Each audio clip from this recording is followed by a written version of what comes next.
Mr. Chairman, you have a quorum. There are two members on the phone, Commissioner Rich Bradley and Commissioner Steve Conway. Good afternoon, Commissioners on the phone. At this point, then, we'll call the meeting to order. First thing is we'll have a roll call, please. Alderman Boyd, not present. Alderman Cohen, not present. Commissioner Banton. Present. Commissioner Boyd. Present. Commissioner Bradley. Present. Conway. Present for Conway. Commissioner Peoples. Present. Commissioner Reese. Here. Commissioner Vine. Here. And Commissioner Young, not present. And Chair Strouder. Present. And you have a quorum with 8 present. Very good. The first order of business would be the approval of minutes with a correction that needs to be made. On the second page, it is the simple... third page. It is a language, literally a language change. And David, could you give us just a point of reference? In the second paragraph, referencing 5633 Botanical, the reference is incorrect language, and there is Commissioner Conway moved to approve the resolution. What it should say is Commissioner Conway moved to take the matter up for review. So we just substitute those words in. To take the matter up for review? Correct. With that, are there any other corrections or move to approve? Move to approve as amended. It's been moved. Do I hear a second? It's been moved and seconded. With that, maybe have a roll call vote, please. Commissioner Banton. Aye. Commissioner Boaz. Aye. Commissioner Bradley. Aye. Commissioner Conway. Aye. Commissioner Peoples. Aye. Commissioner Reese. Aye. Commissioner Vine. Abstain. And Chair Young. Chair Strouder. Aye. And motion passes. With the changes, the motion passes. With that, we will move directly into the lighting number 99 in RD 14 RDR. Roman is that one, and then Don will come back to follow that one up. Well, I'm going to give you a preview of coming attractions. I think you got a notice this afternoon. But those of you that have this, you can use it as a pillow later tonight. We're not going to take that off. We're not going to take any further issues. That was it.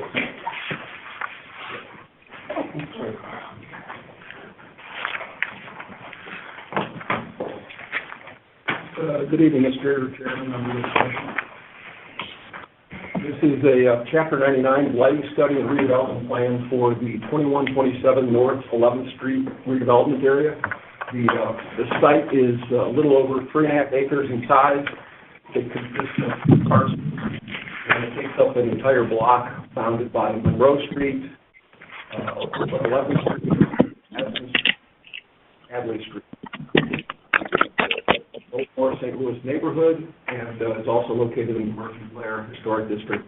The existing uses are a vacant, large Homer School building known as Webster School, and it also includes 2 vacant lots that used to serve as playgrounds for that particular school. The redevelopment plan is proposing an $8.1 million development project. It calls for the adaptive reuse of that school building into 45 housing units and the construction of a 4-unit apartment building and a space parking lot that would be located behind the school building. All of those 49 units would be affordable and would only be available to senior citizen households. The prospective developer is LMAC Holdings, LLC. Louis McKinney, who is the managing member of that company, is here tonight. There are a couple of other associates working with Mr. McKinney, and they'll be available for questions. Aerial photo of the site, and as you can see, the school building... Hello? Yeah. Hey, can you hear us? Yes. Okay, if you're on the speaker, could you mute your phone, because we're hearing a lot of other conversations. Thank you. The school building is located in the middle of the block, as you can see, and to the north and to the south are these 2 vacant lots that used to serve as playgrounds for the school. In terms of adjacent uses, to the north, you've got Jackson Park and a few industrial buildings. To the east, you have Interstate 70 and a bunch of industrial property. To the southwest is a large apartment complex. Along the west, some vacant lots. This is a photograph of the school building and the vacant lots looking westward from across Interstate 70. You can see Interstate 70 is below grade. There's a truck by a little bit of frame of reference. And as a result,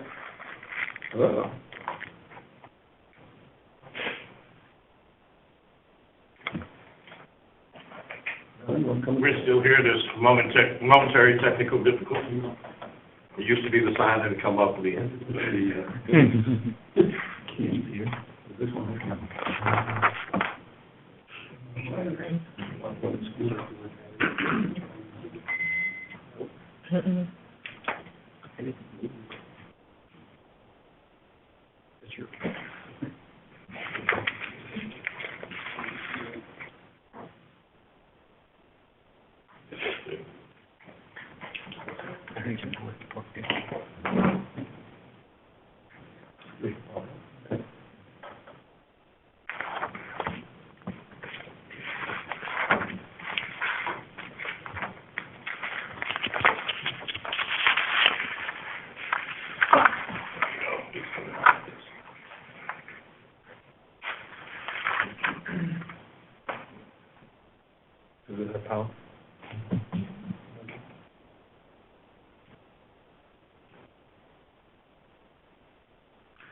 Mr. McKinney, why don't you, while we have a break in the action here, just describe your project and the fact that you're a MHDC applicant. Happy to do so. I'd like to also just provide a little background and thought to myself as a developer. I'm a native St. Louisan, educated in St. Louis Public School System, attended Patrick Henry as well as Central High School, later went on to St. Louis University. I began my development of senior housing after a 28-plus year career at Anheuser Busch. I made that decision as a way of giving back to the community that's given me so much. This would be my third senior development in the city. Just recently, the mayor and SOBC so blessed me with an award as Developer of the Year. This development is near and dear to my heart. I spent a lot of time in Old North St. Louis. I remember Webster School. I see it now being not utilized and on the endangered list of being destroyed. Being a historic school and being in a neighborhood that hopefully will be revitalized. I saw an opportunity to provide affordable, safe, and decent housing to the people who live in that neighborhood. I know from firsthand experience that seniors in our communities in low-income areas, when they get to a point where they do have to go into these type of housing situations, when you take them out of their communities, it creates a hardship not just for the seniors, but for their families. So I would like to create an opportunity for folks who live in that neighborhood and are native to that neighborhood. They'll have a chance to stay there. Again, as will be presented, it is a 68,000 square foot property. We look to repurpose that property into 45 units, all on average about 970 square feet. They'll all be 2-bedroom, 1-bath. They'll all be by universal design, which means that they're all ADA accessible.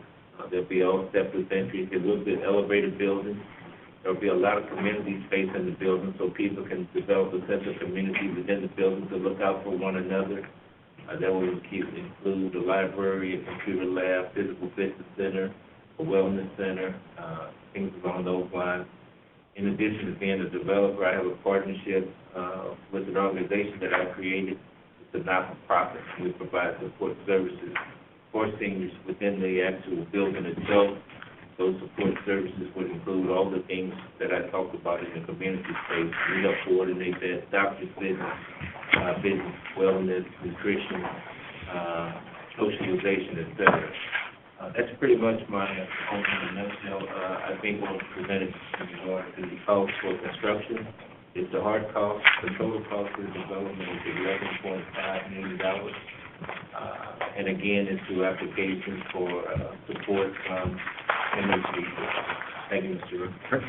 And why don't you just mention who your colleagues I are apologize. with you tonight?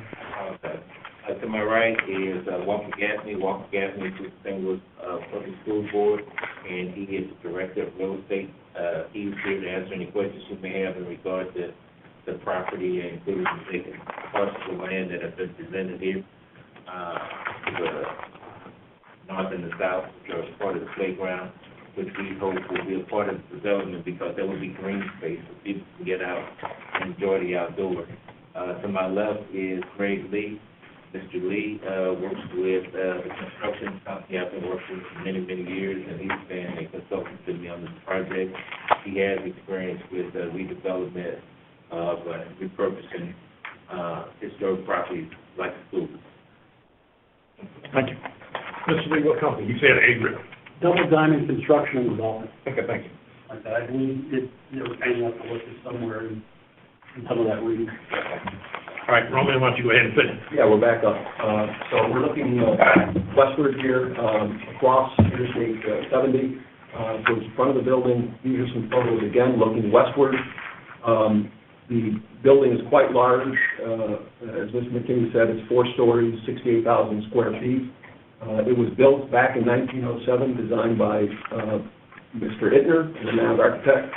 And in 1964, the gymnasium here was built on the front of the building there. You can see the size of the building here on the rear elevation of the building. By and large, the building is in very good shape, considering it's been vacant for about 12 years or so. There's some broken windows, some boarded up windows, and some missing segments of gutters and downspouts, but in general, the building appears to be structurally sound. Photo on the left shows the vacant lot north of the school building. Again, it was formerly used as a playground. You can see some benches there left over from that era.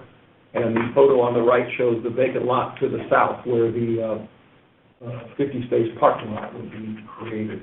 In terms of adjacent uses to the north is Jackson Park again. There's a series of industrial buildings as well to the north that are currently being demolished. To the east, I mentioned Interstate 70 with a swath of industrial properties. Properties to the south and west include Bristol Place townhomes, which some of you may remember as the Murphy Blair apartments, and also to the west are some vacant lots. This is a site plan that was submitted by the prospective developer.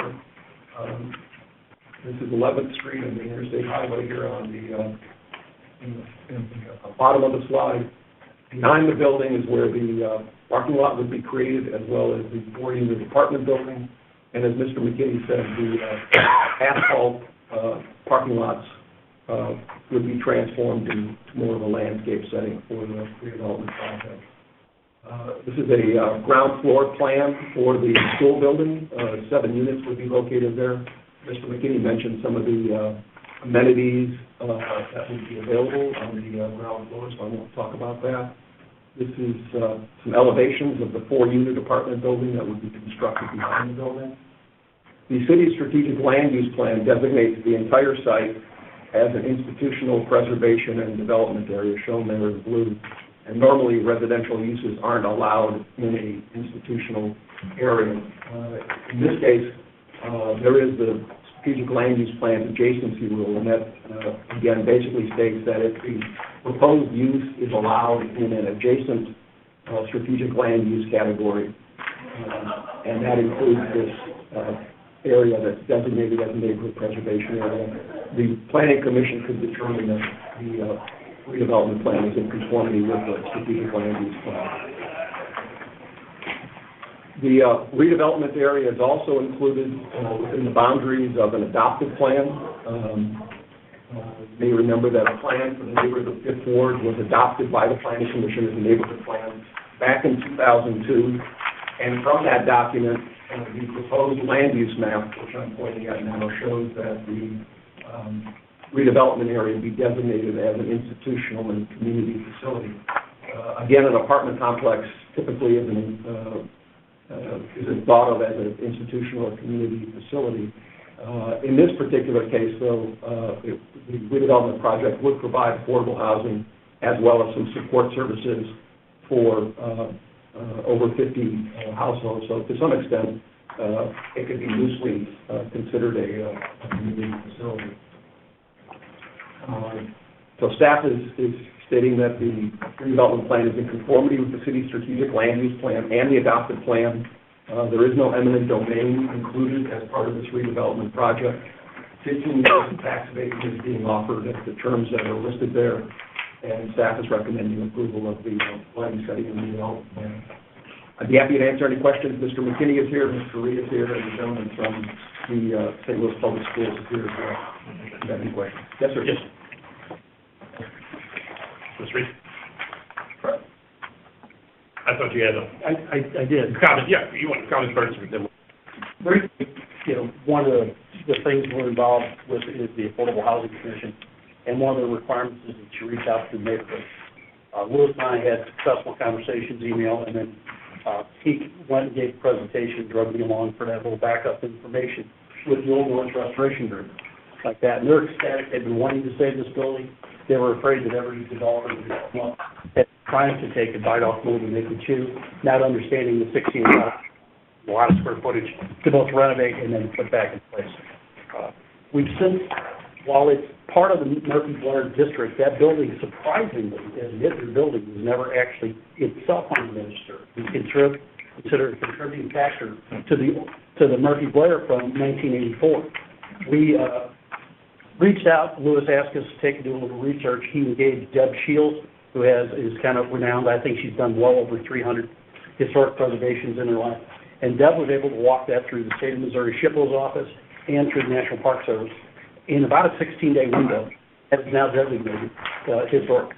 And then the last thing is I read it in part of your plan.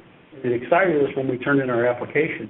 But you have an interesting conflict where it doesn't meet with the plan, but it's right at the edge of, how do you interpret it?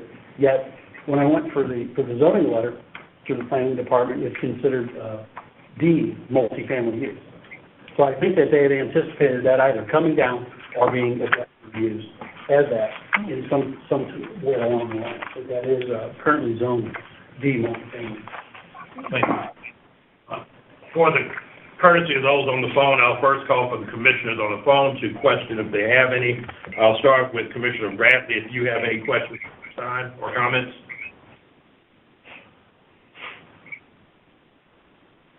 Commissioner Bradley? Okay. No questions, just a quick comment. I'd like to just commend the developer on a great project for our seniors. It's, to me, it's a great idea for our aging population to put these, give these people an opportunity to live in a development like this.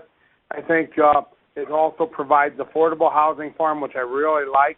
I think the only thing here that would probably add to this whole project, and I know you probably can't do it, but you could give these folks some indoor covered parking. I think they'd be living like kings and queens. But great project. I'm really happy with it. Poured concrete, we'll be sure to get that in the budget for them. Commissioner Conway, any questions or comments at this time? No, that about says it all. Okay, Commissioner Reese, you're on the phone. Any questions for you? Nope, I'm good, thank you. Okay, at that point, we'll go to commissioners at the table. Commissioner Peoples. No questions. I think it's a very good project. Commissioner Vines. It's a great project. I hope there's some great design scrutiny on the new construction components so that it's consistent with the neighborhood. It's a great project. Thank you. Commissioner Benson. Couple questions.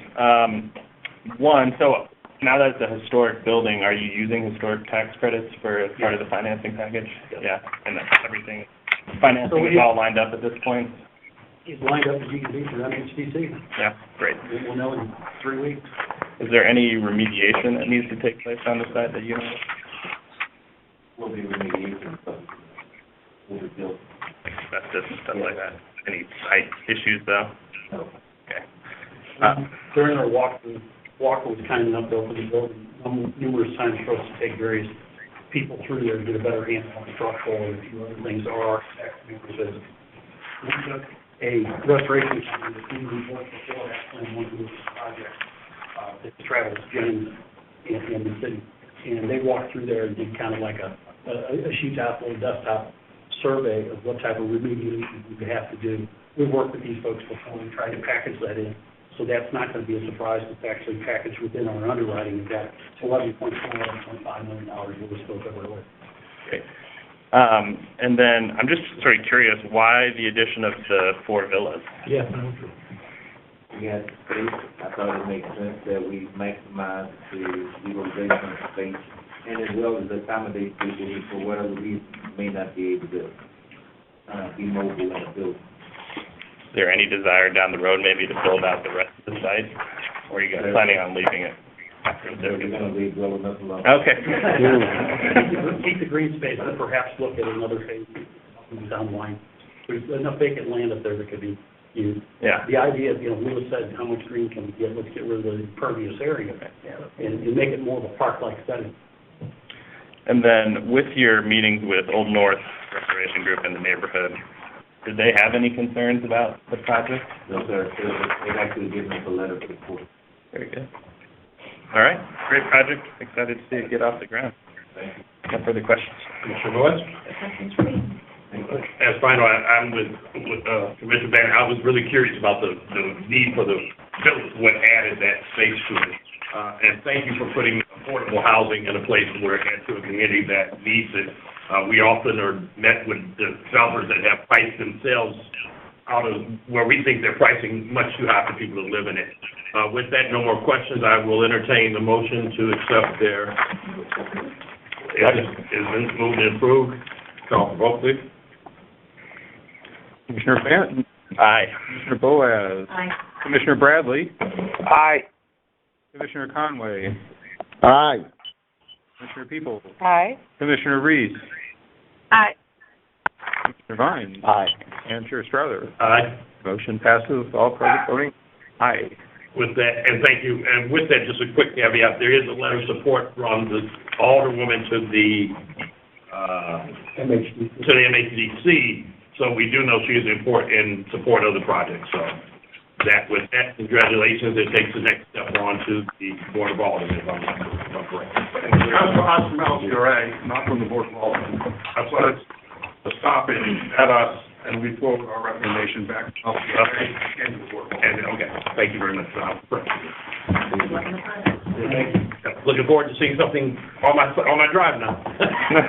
One thing I'll just mention before Walker leaves is, in this round of MHDC, there are 2 former public school buildings that are in the running for MHDC tax credits. This one, and the one in Baden, is it called Baden School? Yeah. So, nice that they've been, with developers and put them in a proposal and work with the Board of Education. I find a good use for Gunlock School, that's my favorite. I said Gunlock School is my favorite, unused, public school. Yeah, it's a beauty. They're all pretty beautiful. They are. Yeah. We are lucky in that way. Yes. Well, thank you, gentlemen. That's it. And now we put our meeting in the hands of Don. Yeah, so that's your last action item for tonight. Yes. How many here have not been with us when we've done a preservation review? Did I, Jay? So, we will not do it tonight. The applicant said his attorney wasn't ready to do it tonight. We've said we'll see you on December 4th. You've all received this notebook, which is the record as of due in front of the Preservation Board. I'll tell you, it's a pretty substantial amount of work to make the transcript, get the copies right, organize it, and we're glad we're able to get to you. Brief yourself again when it comes to December 4th. The format gets to be is I will MC to a certain extent, and there'll be 2 presentations allowed, one from the Cultural Resources Office and one from the applicant that's requested this. We do have a little courtesy of a follow-up after what's happening. It's on the record. It's not somebody coming in with pictures that are taken the day before yesterday. So with that said, just familiarize yourself with this, as you probably have done for today, and just bring it back again, because we'll be doing that. So that's in the works. And We have delegated items, but no other action item. There is one, Chapter 99 that's delegated, but it is a new development in the west end, and we're pleased that it's in the area with the form-based code, so it will follow the form-based code adopted by the planning commission. So that's pretty good. And that's all I have. That's great. Mr. Blair? Can I just ask a question about this thing? Is there a point at which we become saturated with these really high-end rental properties? It's just there's so many. Is there a point when a city that has a population of 302,000 people saturated with high-end rental? Well, I'm worried about being vacant. I mean, is there enough of a market for that? And I'm going to leave that to the private sector. Okay. Now, I just I also remember want when to say, we crash on condos in the West End when there were just too many of them. so I will say that. I say, love to have the design of this conform with the form-based code, which is good. The tax abatement is generally not something that's in our purview. Right. But at some point, there's a little dance that, like you say, Commissioner, we might be deciding as the LCRA as to what level of tax abatement they do. Well, Okay. that's it. Before we entertain a motion to close, I first wish everybody a happy Thanksgiving, the best for your families and safe travels for those that will, and we'll entertain the motion to close. So move. Thank you, Commissioner Bradley, for being right on point with that. Meeting adjourned.